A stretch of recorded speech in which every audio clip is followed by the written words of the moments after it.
आज हम बात करेंगे कि क्या तुर्की का प्रॉपर्टी रेजिडेंस कार्ड लेकर कनाडा का वीज़ा लिया जा सकता है। इसका तरीका कार क्या है। तुर्की से कनाडा का वीज़ा लेने का फ़ायदा क्या है। इसी के साथ हम बात करेंगे कि क्या पाकिस्तान की निस्बत तुर्की से कनाडा का वीज़ा आसानी से मिल जाता है। हमारे साथ हैं अली अकबर साहब। अस्सलाम वालेकुम सर, क्या हाल है। वालेकुम अस्सलाम कलीमुल्लाह। मैं ठीक हूँ, आपका क्या हाल है? अल्हम्दुलिल्लाह सर, मैं ठीक हूँ। सर आप मैं ये बताएं कि अगर तुर्की में प्रॉपर्टी लेते हैं 15 से 20 हज़ार डॉलर की, तो क्या उसके ऊपर कनाडा का वीज़ा मिल जाएगा। जी कलीमुल्लाह, बहुत अच्छा सवाल है। बहुत शुक्रिया सर। देखें, बहुत से लोगों ने हमारे से सवाल पूछा और इसके लिए फिर हमने ये सोचा कि आप लोगों के लिए जो जो हमें वीज़ा के हवाले से इंफॉर्मेशन है या जो हमारा एक्सपीरियंस है। तकरीबन मैं पिछले 12 साल से डिफरेंट कंट्रीज़ को ट्रैवल कर रहा हूँ और आधी से ज़्यादा दुनिया ट्रैवल कर चुका हूँ। और जो हम खुद वीज़ा अप्लाई करते हैं, इस सारे प्रोसेस से गुज़रते हैं, इस दौरान बहुत से ट्रैवल एजेंट जो हैं उनसे भी हमने मशवरा किया, लॉयर से भी मशवरा किया, इमिग्रेशन कंसल्टेंट जो हैं उनकी भी हेल्प ली। तो उसका तकरीबन 12 साल में काफ़ी मुल्कों के, जिसमें यूके है, शेंजन वीज़ा है, फिर कनाडा का है, उसके अलावा फिर अमेरिका का वीज़ा है, फिर इसी तरह ऑस्ट्रेलिया है और दुनिया के मुख्तलिफ ममालिक जो हैं। तो जब आप एक कंटिन्यूसली एक प्रोसेस में से गुजरते हैं तो आपको आइडिया हो जाता है कि कौन कौन सी डॉक्यूमेंट्स रिक्वायर्ड हैं और फर्दर जो है रेजिडेंस रिक्वायर्ड कौन सी है, और इसके बाद आपके पासपोर्ट जो है और स्टेटस चेंज का क्या फ़र्क पड़ता है। तो ये सारी चीज़ें जो है ना वो कंसिडर की जाती हैं। तो मैंने कहा अपना जो वीज़ा के हवाले से, जॉब के हवाले से या वर्क परमिट के हवाले से जो एक्सपीरियंस है, तो ये हम आप लोगों के साथ शेयर करें। कलीमुल्ला ने ये अपना चैनल बनाया है और इस पे हम ये कोशिश करें कि आपको जो भी वीज़ा के हवाले से इंफॉर्मेशन है, जॉब्स के हवाले से इंफॉर्मेशन है या वर्क परमिट के हवाले से इंफॉर्मेशन है, वो यूरोप सेक्टर हो, वो यूके हो, वो यूएसए हो, कनाडा हो, जापान हो, साउथ कोरिया हो, ऑस्ट्रेलिया हो। तो इसमें जो हमारा पिछले 12 साल का एक्सपीरियंस है, टोटल 18 साल से हम इंपोर्ट एक्सपोर्ट बिजनेस में हैं और उसके अलावा 12 साल से तो हम कंटिन्यूसली मुख्तलिफ कंट्रीज़ में ट्रैवल कर रहे हैं। और उसके हवाले से जो है, जो हमारा एक्सपीरियंस है, हम इंशाल्लाह आप लोगों के साथ शेयर करेंगे। जहाँ तक बात है कि आपको पता है कि टर्की में टर्किश लोगों के लिए 125 ममालिक वीज़ा फ्री हैं और उसके अलावा उसमें जापान आ जाता है, यूएसए आ जाता है और बहुत से ममालिक आ जाते हैं। इसके अलावा जो ममालिक रहते हैं उनको वो प्रेफरेंशियल बेसिस पर वीज़ा देते हैं। अब अगर हम बात करते हैं, टर्की जो है एक डेवलप कंट्रीज़ में आ जाता है और उसका कुछ हिस्सा यूरोपियन जो है हमारा है बर आज़म उसमें आता है, और कुछ जो है जैसे इस्तंबुल है, आपको पता है कि दुनिया का वाहिद शहर है जो दो बर आज़मों में है। इसी तरह से टर्किश लोगों को जो है वो एक अहमियत हासिल है उनके स्टेटस की वजह से, उनके जो है वो बिज़नेस के हवाले से, पूरी दुनिया में उनका बिज़नेस फैला हुआ है, इंपोर्ट एक्सपोर्ट के हवाले से ट्रैवल करते हैं। अब अगर आप टर्की में प्रॉपर्टी परचेज कर लेते हैं, आप अपना घर ले लेते हैं टर्की में 20,000 डॉलर का, 25,000 डॉलर का, तो उसकी बेस पर आपको रेजिडेंस मिल जाता है जिसको बोलते हैं प्रॉपर्टी रेजिडेंस। तो आप टर्की के जो रहायशी हो जाते हैं। अब जब आप टर्की के रहायशी हो जाते हैं तो इस बेस पर आपका स्टेटस टोटली चेंज हो जाता है। अब देखिए, जब भी कोई मुल्क आपको वीज़ा देता है या रेजिडेंस देता है तो वो आपका स्टेटस जो है वो चेक करता है, इंटेलिजेंस वेरिफिकेशन होती है और बहुत सी वेरिफिकेशंस होती हैं। इसका मतलब ये होता है कि आप सेफ पर्सन हैं, आप किसी भी हवाले से इनसिक्योर पर्सन नहीं है, कि आप सिक्योरिटी रिस्क नहीं है। तो बहुत सी एम्बेसीज जो होती हैं उनका ये कंसर्न होता है कि ये बंदा जो है वाकया ही कोई सिक्योर पर्सन है, कोई सिक्योरिटी रिस्क नहीं है। तो जब ये मसला हो, दो तीन चीज़ें उन्होंने चेक करना है कि एक तो ये कि कंट्री को आपसे सिक्योरिटी रिस्क नहीं है, दूसरा या वहाँ पहुँच कर आप क्या काम करना चाहते हैं, क्या आप वापस भी आएंगे या नहीं आएंगे, और आपकी एज फैक्टर क्या है, आपका बिजनेस क्या है और आपका स्टेटस क्या है। पाकिस्तान में तो आपको पता है कि एम्बेसीज शुरू से ही किसी भी बंदे को, वो पहले जब भी आप फाइल जमा करवाते हैं तो वो यही परसेप्शन लेके बैठे होते हैं कि फ़ाइल में जितने भी डॉक्यूमेंट्स हैं ये सारे फेक हैं और ये बंदा जो है ये जा रहा है तो इसका मकसद सिर्फ ओवर स्टे होना है और ये वहाँ पर इलीगल स्टे करेगा।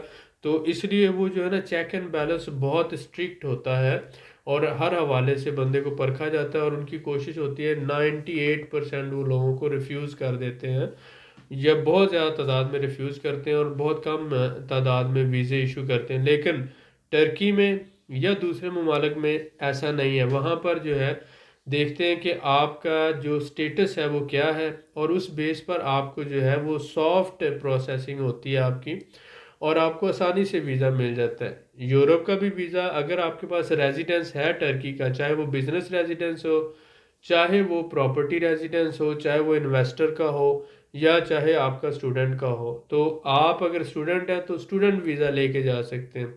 अगर आप बिजनेसमैन हैं तो बिजनेस विजिट वीज़ा लेके जा सकते हैं। अगर आपके पास प्रॉपर्टी रेजिडेंस है तो उस बेस पर आपको जो है वो विजिटर वीज़ा मिल सकता है।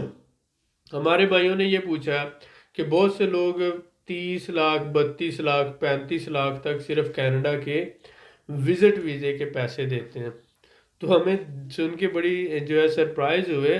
जाहिर है कि बहुत से लोग जो हैं वो जाना चाहते हैं, उनकी फैमिलीज़ हैं, रिलेटिव्स हैं या उनके सेटअप्स हैं, तो वो ये समझते हैं वो कनाडा पहुंचेंगे तो वो कामयाब हो जाएंगे तो इतनी बड़ी रकम भी देने को तैयार हो जाते हैं। तो हम ऐसे लोगों को ये सुजेस्ट करते हैं कि आप लोग एजेंटों को पैसे देने की बजाय अपने लिए प्रॉपर्टी खरीद लें 20 से 18 20 हज़ार डॉलर की और प्रॉपर्टी की बेस पर आपको रेजिडेंस मिल जाएगा टर्की का। जब आप रेजिडेंस ले लेते हैं टर्की का तो उसके बाद फिर आप 3 माह के बाद या 2 माह के बाद अप्लाई कर दें कनाडा का वीज़ा। आपके बैंक में अकाउंट में पैसे अच्छे होने चाहिए। एक बंदे के लिए मिनिमम 30 से 35 लाख अगर है, 25 लाख से अबव होना चाहिए। अगर आप डॉलर्स में बात करें तो 15 16 हज़ार डॉलर मिनिमम अगर आपके अपने पर्सनल अकाउंट में है और आप रेजिडेंट हैं टर्की के, तो आपको 100% चांस है कि 100% आपको वीज़ा मिलेगा। वह आपके देखते हैं कि आपकी यहाँ पर प्रॉपर्टी है और आपका यहाँ पर एक अच्छा स्टेटस है। आप वहाँ पर जब आप लेते हैं तो इंश्योरेंस वगैरह भी होती है आपकी और एक अच्छा स्टेटस होने की वजह से प्रोसेसिंग फास्ट हो जाती है। जब आप अगर आपका मकसद ही फ़र्ज़ करें कनाडा जाना है तो जैसे आप कनाडा जाते हैं तो आपका वीज़ा जब लग जाता है तो उसके बाद आप प्रॉपर्टी सेल भी कर सकते हैं अगर चाहें। नहीं तो उस प्रॉपर्टी को रेंट करके आप कनाडा में रहते हुए उसके रेंट से भी आप फ़ायदा ले सकते हैं और साथ साथ वो प्रॉपर्टी की वैल्यू बढ़ती रहेगी, साथ साथ रेंटल इनकम भी आती रहेगी। तो आपको पैसा ज़ाया करने की बजाय आपके पास एक सिक्योर और लीगल रास्ता है कि अगर आप कनाडा का वीज़ा लेना चाहते हैं तो आप प्रॉपर्टी लेकर प्रॉपर्टी रेजिडेंस लें और उस बेस पर आपको इंशाल्लाह 100% वीज़ा मिलने के चांसेस हैं। जी सर, माशाल्लाह बहुत शुक्रिया सर आपका। सर जैसा कि आपने ज़िक्र किया बिज़नेस रेज़िडेंस परमिट का, प्रॉपर्टी रेज़िडेंस परमिट का और स्टूडेंट परमिट का कि उसके ऊपर भी वीज़ा मिल जाता है स्टूडेंट। तो आपने विज़िट वीज़े का नहीं बताया, क्या विज़िट वीज़े पे कनाडा का वीज़ा मिल सकता है? देखिए ये बहुत अच्छा सवाल है जी सर। कि जो टूरिस्टिक रेजिडेंस कार्ड है ना, जी सर। ये इसका नाम ही टूरिस्टिक रेजिडेंस है। इसका ये जो जैसे होता है ना अमेरिका का 5 साल का मल्टीपल एंट्री वीज़ा, जी सर। कनाडा का 5 साल का मल्टीपल एंट्री वीज़ा या 10 साल का होता है पाकिस्तानियों के लिए, इसी तरह यूके का साल का 2 साल का मल्टीपल एंट्री वीज़ा होता है। जी सर। ये उसी तरह का टूरिस्टिक रेजिडेंस कार्ड जो उसी तरह का समझ ले एक मल्टीपल एंट्री वीज़ा है। इसको रहायशी कार्ड कंसिडर नहीं किया जाता, यानी कि इसके ऊपर ना आप जॉब कर सकते हैं जी सर। ना इसके ऊपर काम कर सकते हैं। ये सिर्फ इस मकसद के लिए कि आप टर्की आ जा सके टूरिस्टिक पर्पस के लिए, यानी विजिट करने के लिए, सैर के लिए। बिल्कुल ठीक है सर। आपका ये स्टेटस जो है एज ए टूरिस्ट है, एज ए रेजिडेंशियल नहीं आता। जब रेजिडेंशियल नहीं आता, रहायशी नहीं कंसिडर होते, तो इस पर आप यूरोप का, कनाडा का, यूके का, अमेरिका का किसी का भी वीज़ा इस पे अप्लाई नहीं कर सकते। जी सर। आप कर सकते हैं प्रॉपर्टी रेजिडेंस पे, आप कर सकते हैं बिजनेस रेजिडेंस पे, आप कर सकते हैं स्टूडेंट रेजिडेंस पे। सही हो गया सर। लेकिन ये जो टूरिस्टिक रेजिडेंट है, ये समझ लें मल्टीपल एंट्री वीज़ा है, रेजिडेंट कार्ड नहीं है। ये एक भी दिन आपका एज ए रहायशी के तौर पर कंसिडर नहीं होता, इसलिए इस पे आप कनाडा का वीज़ा नहीं अप्लाई कर सकते। जी सर, बिल्कुल ठीक है, बहुत शुक्रिया सर आपका। सर मैं आपसे जानना चाहूँगा कि तुर्की में अगर कोई बंदा प्रॉपर्टी खरीदता है तो बैंक स्टेटमेंट अगर उसके पास कम है, प्रॉपर्टी रेजिडेंस परमिट है लेकिन बैंक स्टेटमेंट कम है, तो क्या उसको वीज़ा मिल जाएगा कनाडा का?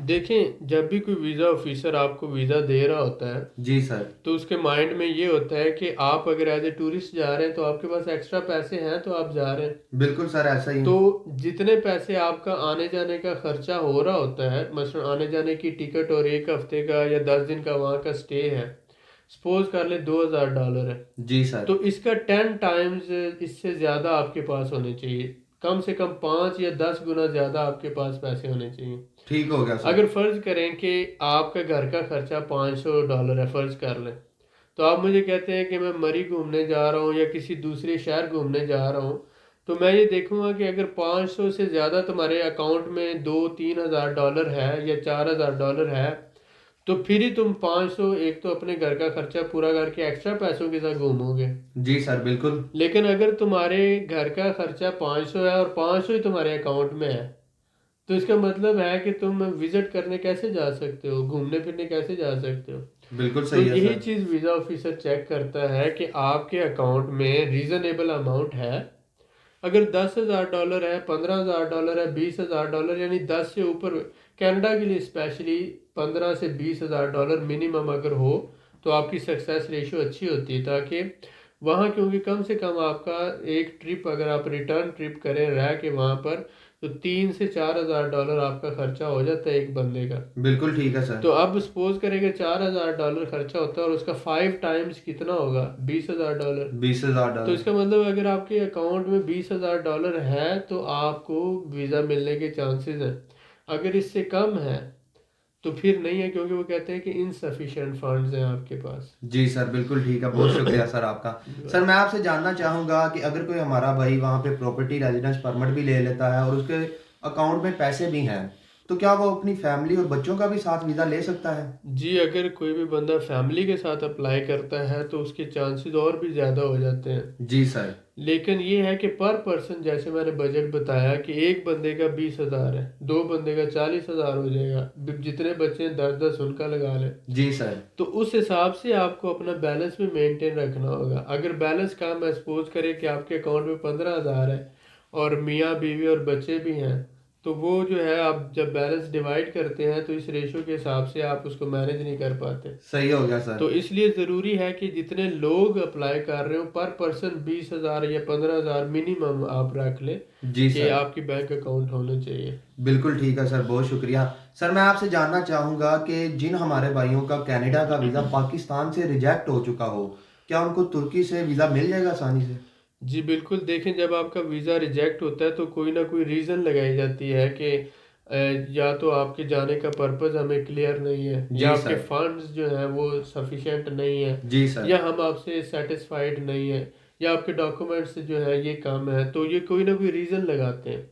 तो वो जो लेटर होता है वो इशू किया जाता है, जी सर। वो उसी कंट्री से स्पेसिफिक होता है। जब आप पाकिस्तान को छोड़ के टर्की आ गए हैं या सऊदी अरब या दुबई या किसी भी मुल्क चले जाते हैं, तो आपका स्टेटस जो होता है वो अपडेट हो जाता है, बिल्कुल ठीक और है उस सर। मुल्क के अंदर जो एम्बेसी होती है वो उस केस को नए सिरे से देखती है। यानी कि अगर आप दोबारा पाकिस्तान में अप्लाई करेंगे तो वो उस हिसाब से देखेंगे, लेकिन ये लोग आपको रिव्यू करेंगे क्योंकि आपका स्टेटस अब अपडेट हो चुका है जी सर। और आप पहले से ज़्यादा जो है उनके लिए फेवरेबल हो गया है कि आप एक दूसरे मुल्क में हैं, जहाँ पर अगर आप सिक्योरिटी रिस्क होते तो ये मुल्क आपको क्यों वीज़ा देता। बिल्कुल तो वो सही है ये सर। देखते हैं कि अगर इस मुल्क ने वीज़ा दिया और इस मुल्क में इसका स्टेटस भी अच्छा है, तो क्यों ना हम भी, क्योंकि दुनिया का हर मुल्क चाहता है कि फॉरेनर टूरिस्ट आए, बिजनेसमैन आए, इन्वेस्टर आए, लेकिन उसके साथ साथ सिक्योरिटी को भी उन्होंने मद्देनज़र रखना होता है। बिल्कुल ऐसा ही तो सर। इस तरह से आपके यहाँ पर टर्की में चांसेस जो होते हैं हायर हो जाते हैं सक्सेस के। जी सर बिल्कुल ठीक है, बहुत शुक्रिया सर आपका। सर मैं आपसे जानना चाहूँगा कि हमारे बहुत से भाई जो है पाकिस्तान से कनाडा का वीज़ा लेने के लिए एक बड़ी अमाउंट देने के लिए तैयार हैं। अगर वो ही तुर्की से वीज़ा लें तो उनको क्या फ़ायदा है तुर्की से वीज़ा लेने का? पहली बात तो ये है कि आपको टर्की में सिर्फ जो उसकी प्रोसेसिंग फ़ीस है 132 या $140, जी सर। सिर्फ उतने ही फीस देना पड़ेगी। वीज़ा लेने के लिए। मतलब $150 आपने सिर्फ दिया है, जी सर। और या फिर आपने इंश्योरेंस के पैसे लगा लें और उसके साथ आप होटल बुकिंग लगा लें, और उसके साथ जो थोड़ा बहुत डॉक्यूमेंट्स की प्रोसेसिंग है। जी सर। तो आप समझ लें कि वीज़ा की जो ऑफिशियल फ़ीस है वो, और प्लस ये जो इंश्योरेंस के पैसे हैं वो, और होटल बुकिंग के। तो ये जो ज़बरदस्त। सारा आपने प्रोसेस करना है केस का, तो आपका ज़्यादा से ज़्यादा 250, 300 या $400 खर्चा हो जाएगा अगर आप फाइल किसी कंसल्टेंट से भी तैयार करवाते हैं तो। जी सर। अब $400 या $300 आपका टोटल जेन्युइन ऑर्गेनिक खर्चा हो रहा है, जेन्युइन खर्चा हो रहा है। लेकिन एक तरफ आप $30,000 दे रहे हैं, $25,000 दे रहे हैं, $20,000 दे रहे हैं। अब $20,000 आप सिर्फ विजिट वीज़े का दे रहे हैं, 5 दिन के विजिट वीज़े का। और दूसरी तरफ आपका सिर्फ 400-500 डॉलर में खर्चा हो रहा है, और आपका केस 100% चांसेस हैं कि आपको वीज़ा मिलेगा। तो इसीलिए हम ये कहते हैं कि आप वही $20,000 की प्रॉपर्टी ले लें और आप अपने अकाउंट में पैसे रख लें, ठीक सही है। हो गया सर। और आप अप्लाई कर दें, आप टर्की में अपना अकाउंट खुलवाएं, पेमेंट रखें, और उसके बाद 2-3 महीनों बाद आप अप्लाई करें। जैसे आपको वीज़ा मिले, आप वो चाहते हैं तो प्रॉपर्टी सेल कर दें, चाहते हैं तो उसको रेंटल रहने दें। वो आने वाले फ्यूचर में आपका जो है एक समझ लें कमाई का ज़रिया है। और इस तरह से आप समझ लें ज़्यादा से ज़्यादा $500-600 में आसानी से वीज़ा लेके आप ट्रैवल कर जाते हैं। सही तो हो गया सर। आपने कितनी रकम बचा ली अपनी? 19 साढ़े 19 हज़ार आपने कम से कम बचा लिया।